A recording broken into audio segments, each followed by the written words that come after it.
is a worldwide awareness day to end the dog and cat meat trade. Obviously we're in Melbourne, so this is a Melbourne event raised, and we're also petitioning the state government to ban consumption of dog and cat meat, Victoria, and we will do Australia-wide. It's not common in Australia, but it's not illegal in Australia. So that's something we should fix first. We should make it illegal to eat dogs and cats in Australia. I think most Australians think it probably is illegal and probably should be illegal. So the laws should follow, the culture, and it's about time we got those laws in place.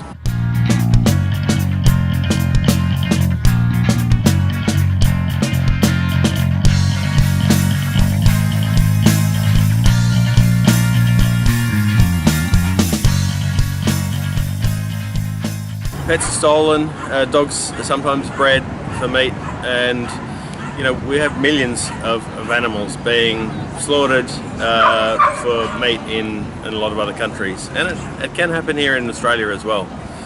And because they consider that sometimes the stress is a good thing for the meat, they actually torture the animals and make their death as painful as possible.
The Yulin Festival in China will take place from the 21st to the 30th of June, and approximately 10,000 dogs will be slaughtered for meat.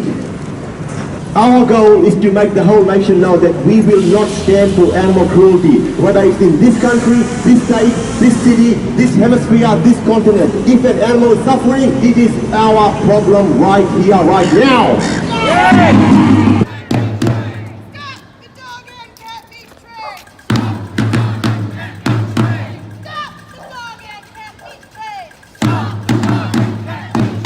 They're stolen off the streets, taken from loving families, and bred into a cruel, violent industry to be food. So this has to stop. We're here today not only to bring awareness and demonstrate against the dog meat trade worldwide. We, the people and the pets of Victoria, want to change the laws Australia-wide to make it illegal to consume dog and cat meat.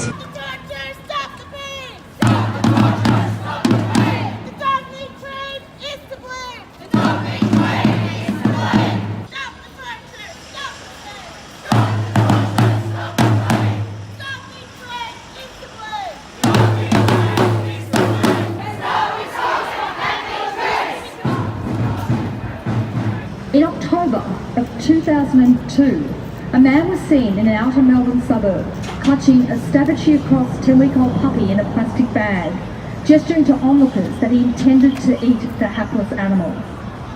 And what followed sent animal lovers into a spin and the media into a frenzy, as our flawed animal protection legislation was shown to lay bare that the cats and dogs had too fallen through the gaps that had long claimed the farmed animals. You see, provided that that man did not kill that puppy in a manner that contravened the Act, and that if he did not sell the meat from that puppy, he hadn't broken any laws. 16 years on, and little has changed, for in every state and territory in Australia except South Australia, it remains legal to eat cats and dogs.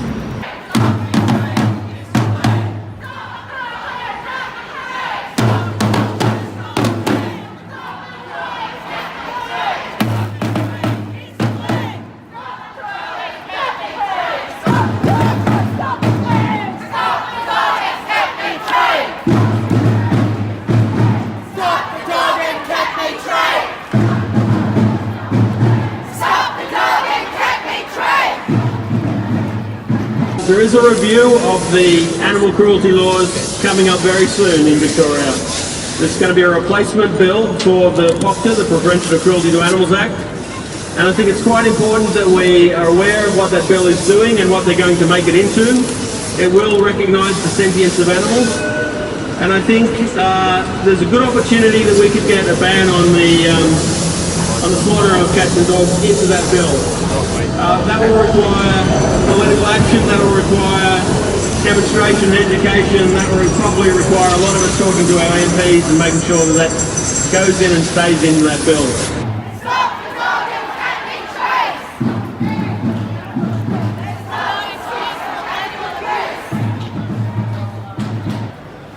We've heard that an estimated 30 million dogs and cats are tortured, dismembered alive, boiled and burned alive in the name of food, culture and celebration.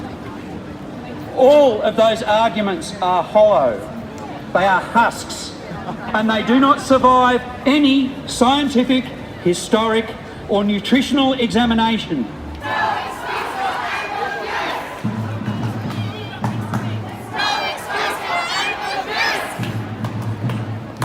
Many of the products that people will buy in stores, such as shoes, clothing, wallets, purses, and from hardware stores such as gardening and work gloves, are also made from the skins of these animals, deliberately mislabelled, not by those buying them but by those selling them, from the country of origin. Our ability to intercept, inspect and reject these importations is woefully inadequate.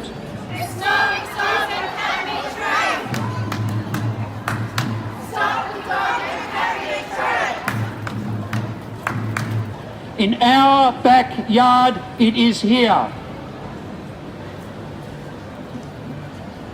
The slaughter and selling market here is an underground operation, but it exists because of legal loopholes that do not outlaw the consumption of dog and cat meat.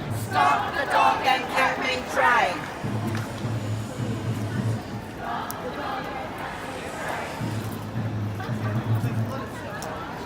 For our first rally, it's gone really well. We had a great turnout of people.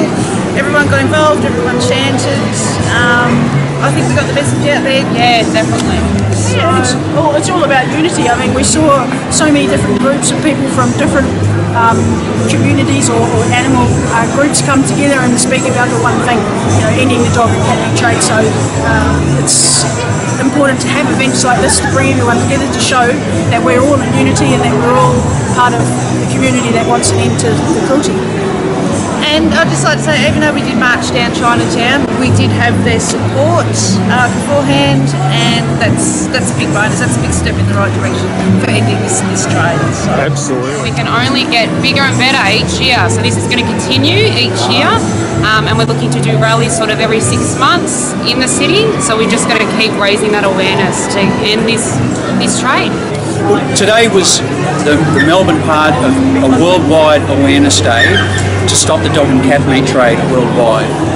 And we're doing this because it is happening not just in the Asian countries, the Southeast Asian countries, but countries that you wouldn't expect, like Switzerland, Northern Canada, and here in Australia. And it's happening because of loopholes in the law, loopholes that have to be changed, and the only way to do that is through legislation in Parliament.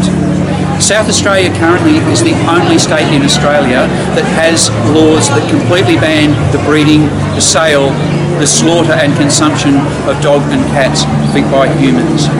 This needs to happen right across the board. And in so doing, if we can bring legislation here in Victoria to ban it as well, and in every other state, we can then force federal legislation. And in so doing, we can then add our voice as a nation to the growing group of countries that are trying to enact this change right across the world. Because these are the animals that human beings, over thousands upon thousands of years, have brought into their homes. They've become part of our lives. And they ask nothing more of us than love and affection. And it should never be that reward we give them for that is to be killed, tortured and eaten, all in the name of culture or health benefits, none of which are real. Thank you very much. Look, if you're watching this and you just think, well, that's awful, and you know, how can I help? Then get involved with the rally, like the cat and dog meat trade. You know, connect to their Facebook page so that you can keep across what's going on.